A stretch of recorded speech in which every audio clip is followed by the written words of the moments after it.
Friends, ನಾವು Dasara holidays ಅಲ್ಲಿ 1 weak learning festival ಅಂತ ಕ್ಲಾಸಸ್ ಶುರು ಮಾಡ್ತಾ ಇದೀವಿ. ಆ ಕ್ಲಾಸಸ್ ಬರೀ 1 ವೀಕ್ ಇರುತ್ತೆ.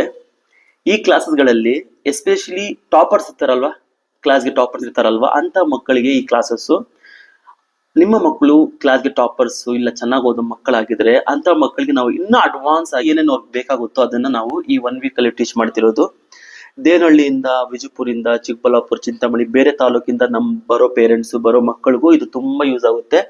ಈ 1 ವೀಕ್ ಅಲ್ಲಿ ನಾವು 40 ಡೇಸ್ ಅಲ್ಲಿ ಏನ್ ಮಾಡ್ತೀವೋ ಅದನ್ನ ಕಾಂಪ್ಯಾಕ್ಟ್ ಮಾಡಿ, ಕಂಪ್ರೆಸ್ ಮಾಡಿ 1 ವೀಕ್ ಅಲ್ಲೇ ಮಾಡಕ್ ನಾವು ಟ್ರೈ ಮಾಡ್ತಾ ಇದೀವಿ.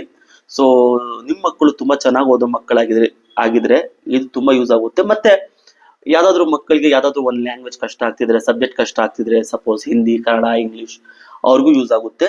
It's just 1 week classes. ನಿಮ್ಗೆ ಈ ಕ್ಲಾಸಸ್ ಇಂಟ್ರೆಸ್ಟ್ ಆಗಿದ್ರೆ ಈ ನಂಬರ್ಗೆ ಕಾಲ್ ಮಾಡಿ ಅಡ್ಮಿಷನ್ ತಗೊಳ್ಳಿ. ಮಕ್ಕಳಿಗೆ ತುಂಬಾ ಯೂಸ್ ಆಗುತ್ತೆ. Madam, they did within 1 day this much. So what do you want to say about that? Good. Will you say anything? It will be yes. I can see drastic changes in the children. Their attempt is there more towards their interest or focus towards learning. That I can see the changes. I'll have to clap for yourself.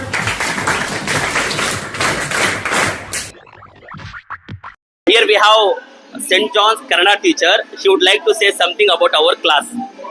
So ಎಲ್ಲರಿಗೂ ನಮಸ್ತೆ. So ಇವತ್ತು ಈ ದಿನ ಎಡು focus academy ಅವರು ಮಾಡಿದಂತಹ ಅದರಲ್ಲಿ ಅರ್ಷದ್ ಮಾಡಿದಂತಹ ಪಾಠ, ಅದು ಕನ್ನಡ ಕಲಿಕೆ ಪಾಠ ತುಂಬಾ ಚೆನ್ನಾಗಿ ಬಂತು. ಅದು ಮಕ್ಕಳು ಕಲ್ತಿದ್ದಾರೆ. ಕೇವಲ 1.5 ಗಂಟೆಲಿ ಅವರಿಗೆ ಎಷ್ಟಾಗುತ್ತೋ ಅಷ್ಟು ಸಹ ಹೇಳಿದ್ದಾರೆ. ಕನ್ನಡ ಬರ್ದೇ ಇರುವಂತ ಎಷ್ಟೋ ಮಕ್ಕಳು ಕೇವಲ 1.5 ಗಂಟೆಲಿ ಇಷ್ಟೆಲ್ಲ ಮಾಡಿದ್ದಾರೆ ಅಂದ್ರೆ ಬಹಳ ಸಂತೋಷ ಆಗುತ್ತೆ.